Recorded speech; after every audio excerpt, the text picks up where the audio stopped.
Welcome back to Inspire Great Health. I'm your host, Bridget Wilson, and today I have Natalie Villalobos and Amy Spieker with me today. And we're going to talk about the CRMC C.A.R.E program. So ladies, I'll just have you guys introduce yourselves and talk about your job titles, and we'll go from there. Okay. Go for it. Yeah, so I'm Natalie Villalobos. I'm the Director of Social Work for Inpatient Behavioral Health Services. So what that means, I oversee a couple departments within the hospital. Our emergency room psychiatric team that does psychiatric evals in the emergency room, and then our inpatient behavioral health case management team. And I also tells an emergency room social worker. So just a couple areas within the hospital that I supervise. Also our peer specialists that we now have through our inpatient behavioral health as well. What's a peer specialist? So a peer specialist is someone who has lived experience in recovery and mental health. And so it's kind of like that person that, has been there, done that. They can have that real conversation with somebody. It's really neat because they can share their experience and have more of that intimate conversation of struggles, and things that they've been through. Someone people can relate to. Oh, yeah. Yeah, definitely. Mm-hmm. And Amy? Yeah, I'm the Director of Community Health and Analysis. And what that means is I kind of divide it into three roles. One is I help facilitate the Community Health Needs Assessment and Community Health Improvement Plan for the hospital that we conduct every 3 years. Should be coming out in June. So maybe I'll get to talk to you again. Yes. And then I also get to look at the prevention programs that come along with those assessments and improvement plans. So looking at how we can address alcohol and tobacco prevention, suicide prevention. And we also have the Navigator program that helps people get insurance across the state. So things like that help people stay well. And then the third bucket of my job is really about community connection. And I get to be the executive director of the Laramie County Community Partnership through my role, which brings together health and human service, nonprofits, pretty much anybody that wants to make Laramie County a little bit healthier can come and work on these goals together, because we know that community health isn't just one organization's job, but takes a lot of us. So that's my role. Okay, wonderful. So you both are a big part of our C.A.R.E program. Go ahead and tell me just a little bit about what the C.A.R.E program is. Yeah, so our C.A.R.E program, so C.A.R.E stands for Culture, Access, Respect, and Experience. And the goal is to kind of improve patient care experience throughout the hospital. That can include different avenues as far as like how you're accessing care, your ability to access care, just kind of what that looks like for everybody is different. Mm-hmm. Yeah, it really kind of builds on, I think, the strategic goals of the hospital, where we're trying to, like Natalie mentioned, have good patient care, but we also really want to make sure our employees are connected and feel welcome and like it's a great place to work. So we are kind of a way to build on the strategic goals the hospital is already engaged in, but have a perspective that brings the idea of inclusivity and welcoming to both our patients and families as well as our staff. So what can we do to make sure that CRMC is the best place for everyone? Just a warm, welcoming environment for everyone. Correct. So, if you want our really official thing, the goal of the committee is to oversee organization-wide efforts that foster safety, respect, and understanding of differences. That's great. Yeah. That's a nice... Yeah. It's like we put thought into those words. Yeah. We didn't just kind of come up with them. Yeah, you didn't just throw them on a wall and see what stuck. Exactly. Yeah. And we kind of have a few different ways of doing that. So one is we can do different projects. So if someone identifies something that could be improved, I know you guys in marketing have done a great job of making sure the signage in our hospital is really welcoming by ensuring that it's in English and Spanish, and also color-coded, so really easy to follow. That's a way that we make our facility more accessible. We also can offer training and education, and that goes for our staff as well as for potentially patients and families, as they may need more information about changes to the healthcare system. We know healthcare is always changing, as well as our community. And then the last thing is that we can provide some of these recommendations that kind of bubble up. We're a place that can collect stories and information to share with leadership about how we can continuously improve, which is something we're always trying to do. Right? So tell me about your parts in the care committee. Are you members? Are you leaders on the committee? How does that work? So my role is I'm on the steering committee for our care team. And so we meet monthly. How often? Monthly. We meet monthly, yeah. And so we just go over, things that have come up, because there's definitely a couple subcommittees that provide feedback and everything that we discuss and kind of go over how we can make improvements. And just actually said a lot of the words that she mentioned are intentional, because, we have these discussions and have a lot of open conversation about what we can do. And I get to be a co-lead on the care committee with that oversees the steering committee. Sorry, the co-lead of the steering committee. And then, as Natalie mentioned, we have 3 subcommittees that kind of focus on the different areas that we feel like we can have some influence. So one is on our health equity committee, which that is really focused on patient care and making sure that there are equitable outcomes for patients. We have a workforce committee. And then we have an education committee, so kind of aligning with the ways that we're doing the work of the care committee. And I'm also the co-lead of the workforce committee, so get to participate in that way. So I feel like some of the things that I get to do as the co-lead is a little bit of the herding, as with any initiative, it's like, how do you make sure everybody can show up? How do you make sure that we're making progress? So I get to do some of that. I get to do some of the asking of questions so that we hear lots of different experiences like Natalie's and others that are a part of the steering committee, and just get to make sure that people feel like we're moving in the right direction and that we're moving as a group. So you've obviously already answered these questions, but I'm just, in case you want to go ahead and go a little bit more in depth, how does this CARE program make CRMC a better place to work? I think like how Amy mentioned, because we're trying to, provide an experience for employees and our patients and to be a better place, obviously. And so I think the neat thing behind that is that, I'm a firm believer, if you work in a place that you are happy at and you feel supported, that's going to trickle down to your patient care and the way that you deal with others. And so it's just, for me, it's very important to feel good about what I'm doing and making those changes and helping support, my staff, other employees, colleagues, because like I said, that just trickles down to support our patients and just provide better care. In the way that, our world kind of adapts, I think what our committee does too is just kind of help ease, those changes for people and accommodations as needed. And so I think that's very important to evolve, especially in the healthcare industry. Things change all sides. So and it can be hard for people. And if you're not in the healthcare business or you don't know how to navigate it, it can be very intimidating. Yes. And so I think it's very important to make, our employees and our patients and everybody feel safe and provide that environment. Yeah. Absolutely. No, that's a great answer. Yeah. Anything you want to add? Sure. I'll just say that I think that as far as the work we do, I think it's an add-on to we're already doing a lot of this work. It's embedded in a lot of the things that we're doing as an organization. We're always trying to improve, but this gives us an opportunity to focus just a little bit differently and bring a different perspective to the table than we bring with our day jobs, and so it focuses us a little bit more on that patient perspective or that, general employee experience that gives a new lens.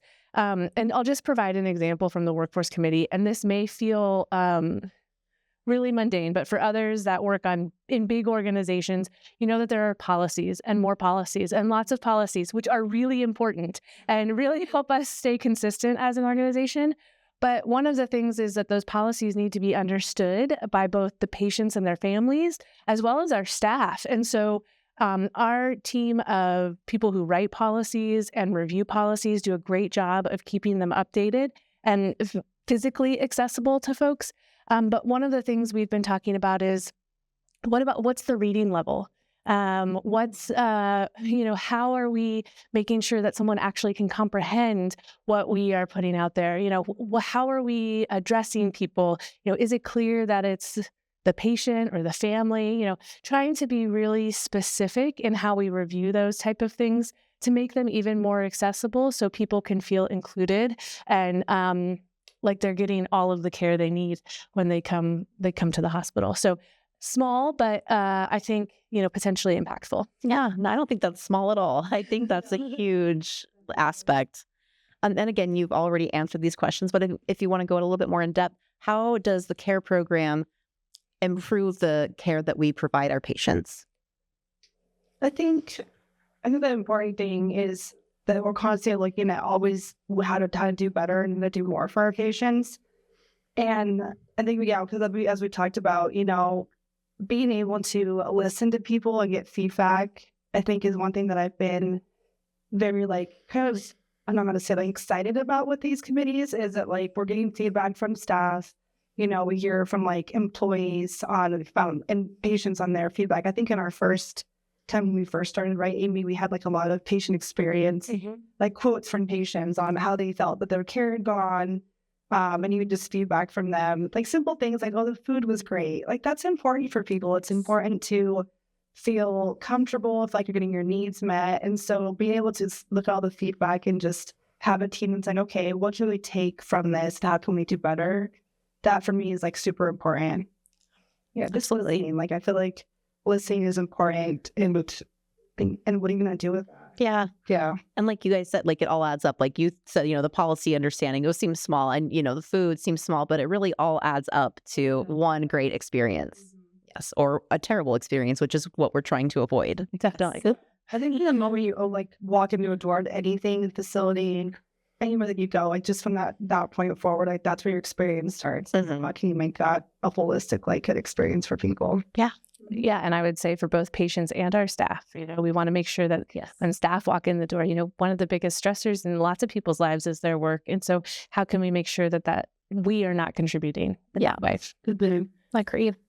I would just say that, as I mentioned, there's a health equity committee. And one of the things that they do is they're constantly reviewing the data to understand the experiences of our patients and how those might differ by what kind of insurance they have, or where they live in our community, or whether they're a man or a woman, or whether they are have a different race or ethnicity. We want to know how those experiences might be different and where we can improve those outcomes. So an example from the last couple of years is our Health Equity Committee has been working on plans of safe care, which is Natalie, you probably know more about this than me. So, and I will say I'm not intimately involved. So I'll just give a high level that it is a way to support moms and infants who have been substance exposed,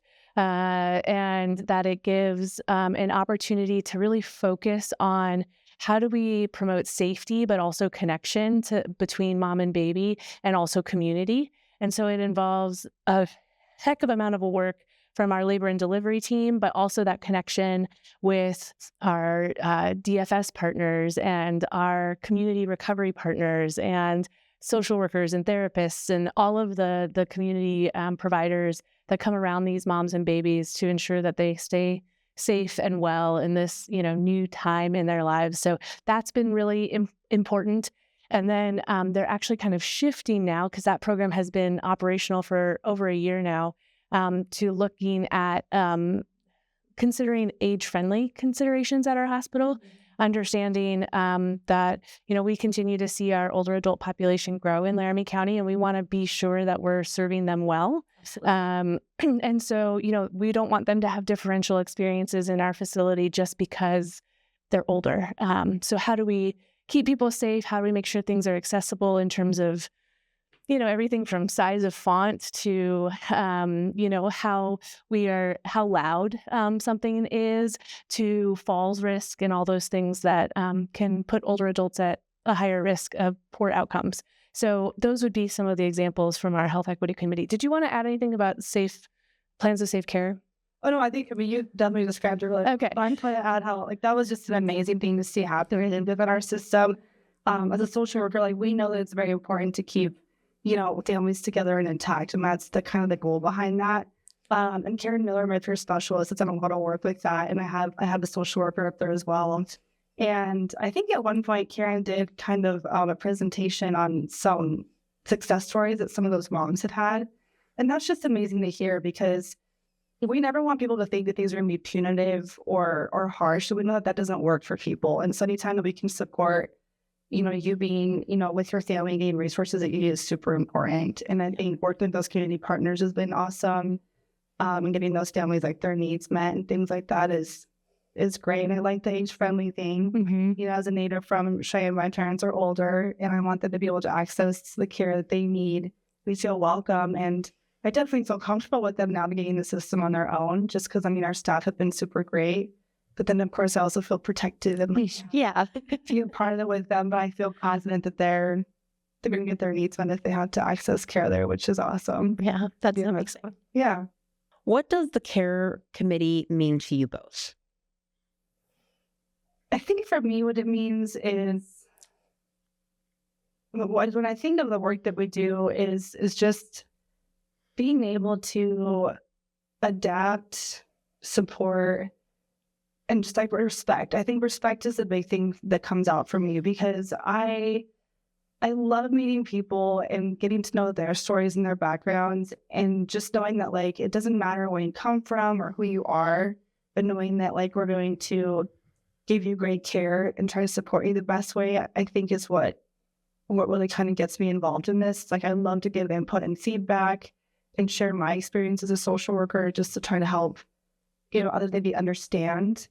And one thing that comes to mind too, I think for me, is empathy. Like empathy sticks out, and knowing that everyone has a story and a reason, and just being able to listen to that, I think is very important. Like I said, healthcare is intimidating. Yes. And when you're not doing well or at your best, unfortunately, like you don't access care when you're like, I'm doing amazing. Yes. 100% health. Don't forget to get your well visit, though. Yeah.